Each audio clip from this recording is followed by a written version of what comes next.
Chapter 7. The Storm in the Hold.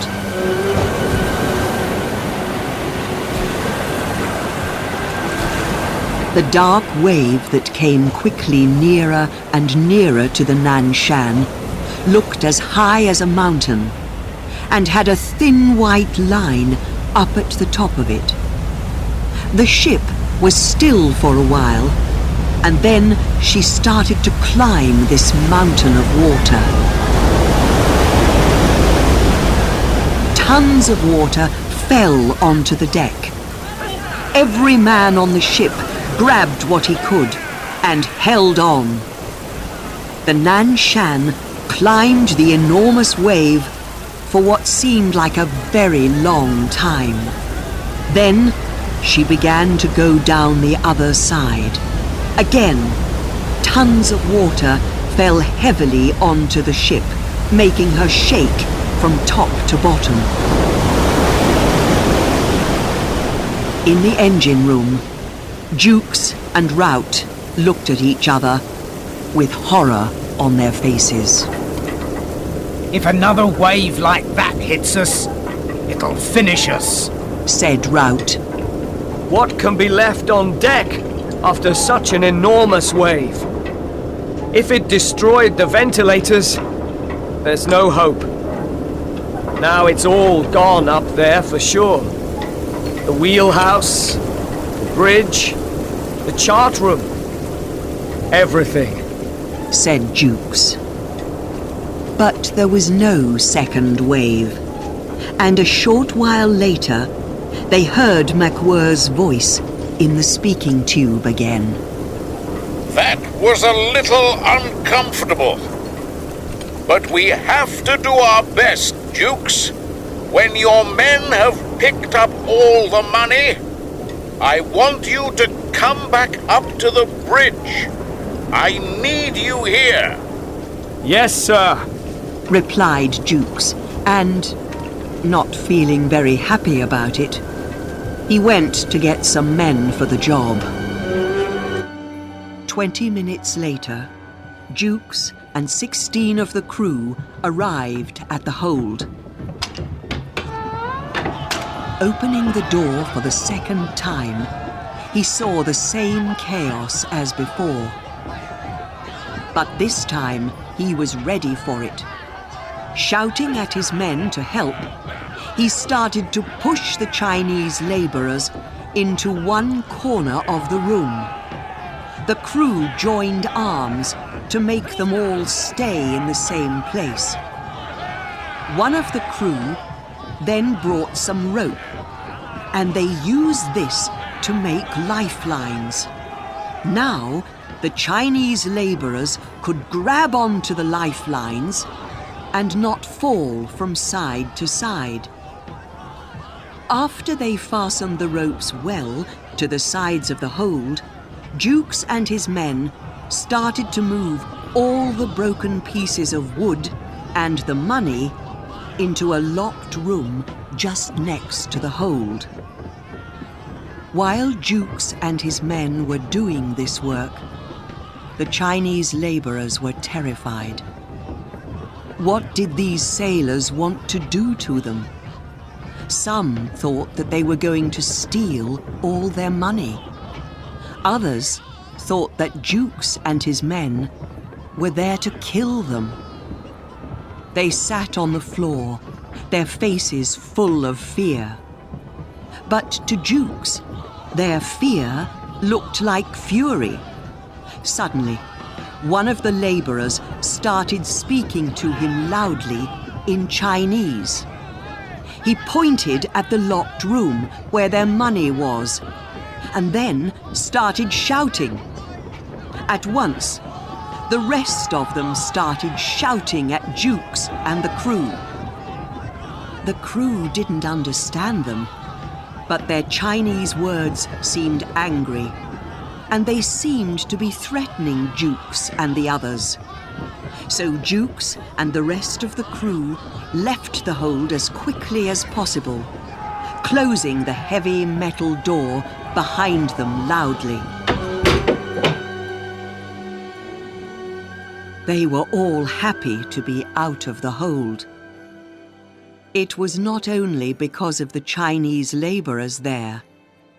Sailors don't like the idea of drowning below the deck.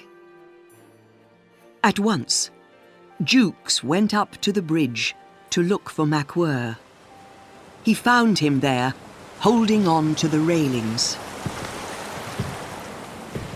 We did it, sir.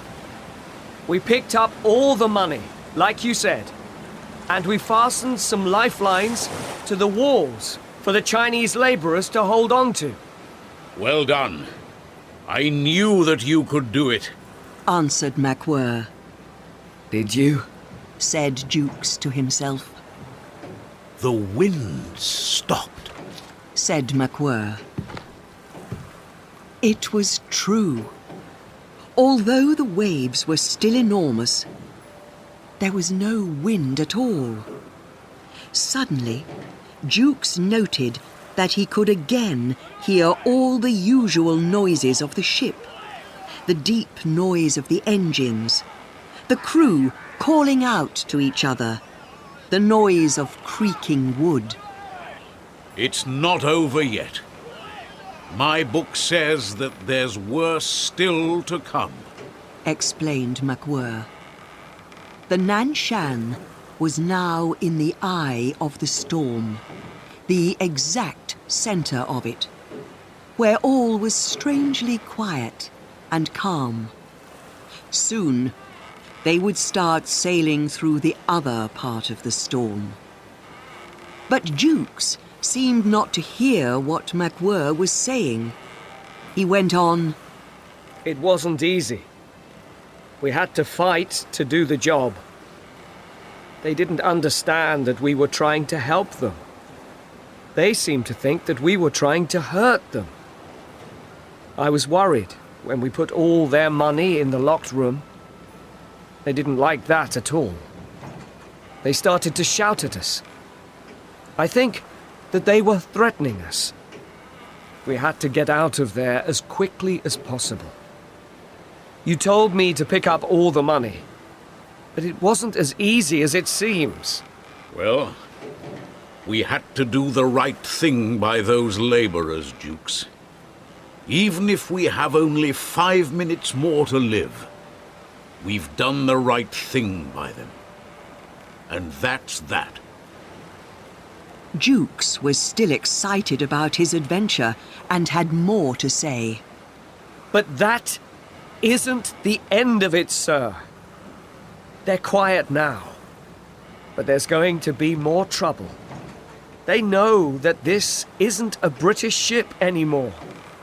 I didn't like that Thai flag from the start, sir.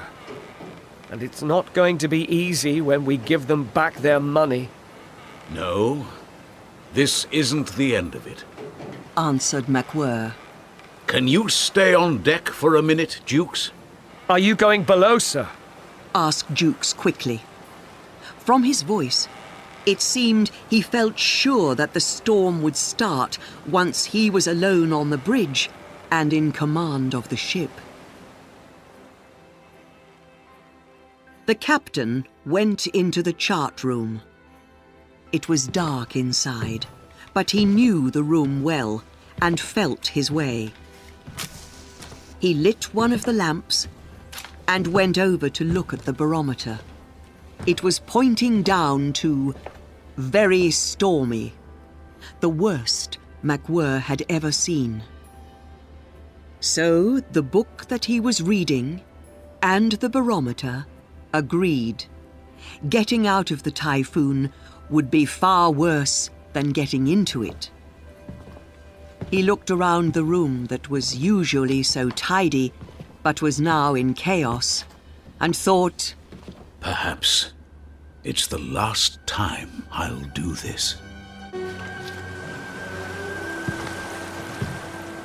I got another man to take Hackett's place, said Jukes to the captain when Macwhirr came out on deck again.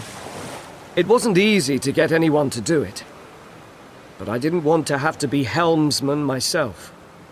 Hackett's resting now, not far from the wheel. He looks half dead.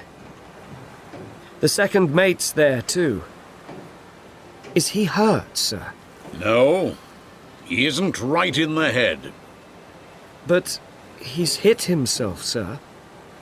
He's got a cut on the side of his face. Yes, I had to knock him down. Listen, Dukes. The typhoon will come back very soon, and this time it'll be worse than before. It'll take this ship and pick her up and shake her and try to break her. It'll take what's still above deck. Of course, I know that there's not much now to take. Only us two, said Jukes.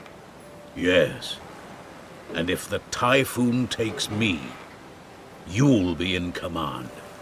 The second mate will be no help to you, answered Macwhirr.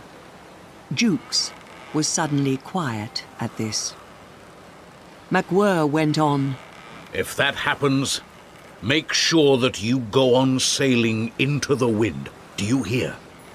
Stay on course and stay calm. Hold that one idea in your head, and the ship will survive. Just then, they could hear the noise of the wind again. It seemed like a great number of soldiers hurrying nearer very fast. The few minutes of calm were finished. Macwhirr thought for a minute about how well he knew the Nan Shan from years of sailing her. She was almost like a home for him.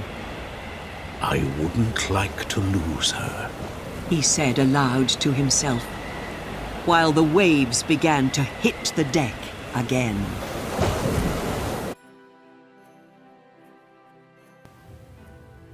Don't forget to subscribe my channel, Learn English by Storytelling. Listen and practice.